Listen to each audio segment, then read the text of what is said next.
2025 దసరా ఉత్సవాలకు విజయవాడ ఇంద్రకీలాద్రిపై శ్రీ దుర్గామల్లేశ్వర స్వామి దేవస్థానంలో ఏర్పాట్లు మొదలయ్యాయి.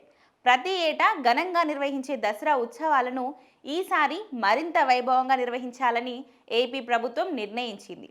దసరా ఉత్సవాల క్యాలెండర్తో పాటుగా అమ్మవారి అలంకారాల గురించి ఆలయ అధికారులు వెల్లడించారు. భక్తులు పెద్ద సంఖ్యలో తరలివచ్చే అవకాశం ఉండడంతో అవసరమైన ఏర్పాట్లు భక్తులకు సూచనలు చేస్తున్నారు. ఇక ఈ ఏడాది కూడా దసరా మహోత్సవాలు ప్రతి ఏడాదిలానే బ్రహ్మాండంగా నిర్వహిస్తామని ఆలయ ఈవో వెల్లడించారు. సెప్టెంబర్ 22 నుంచి అక్టోబర్ 2వ తేదీ వరకు దసరా మహోత్సవాలు నిర్వహించనున్నట్లు అధికారులు తెలిపారు. ప్రతిరోజు సాయంత్రం నగరోత్సవాలు జరుగుతాయని చెప్పారు. ఈసారి మూల నక్షత్రం 29వ తేదీ సోమవారం వచ్చిందని వివరించారు.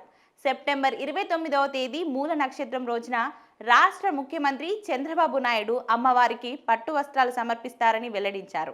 అక్టోబర్ 2వ తేదీ గురువారం విజయదశమి రోజున ఉదయం మహాపూర్ణహుతి, సాయంత్రం పవిత్ర కృష్ణ నదిలో తెప్పోత్సవం కార్యక్రమం జరుగుతుందని చెప్పారు.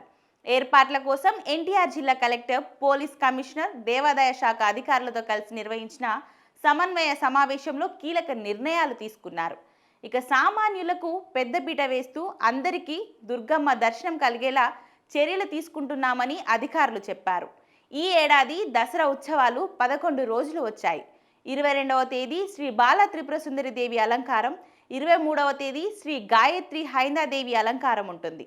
అదేవిధంగా 24వ తేదీ శ్రీ అన్నపూర్ణాదేవి పావుర అలంకారం, 25వ తేదీ శ్రీ కాత్యాయని దేవి అలంకారం ఉంటుందని వివరించారు. 26వ తేదీ శ్రీ మహాలక్ష్మీదేవి అలంకారం, 27వ తేదీ శ్రీ ఇతర లలిత త్రిపుర సుందరి దేవి అలంకారం, 28వ తేదీ శ్రీ మహాచండీదేవి అలంకారంలో అమ్మవారు భక్తులకు దర్శనమివ్వనున్నారు.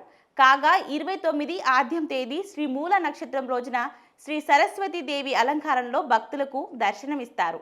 30వ తేదీ శ్రీ దుర్గాదేవి అలంకారం ఉంటుంది. 1వ తేదీ శ్రీ మహిషాసుర మర్దిని దేవి అలంకారం. ఇక 2వ తేదీ విజయదశమి, ఆమె ఆ రోజున శ్రీ రాజరాజేశ్వరి దేవి అలంకారంలో భక్తులకు అమ్మవారిలోని ఆశీస్సులు అందించనున్నారు. 11 రోజులు 11 దివ్య అలంకారాలలో అమ్మవారు భక్తులకు దర్శనమివ్వనున్నారు.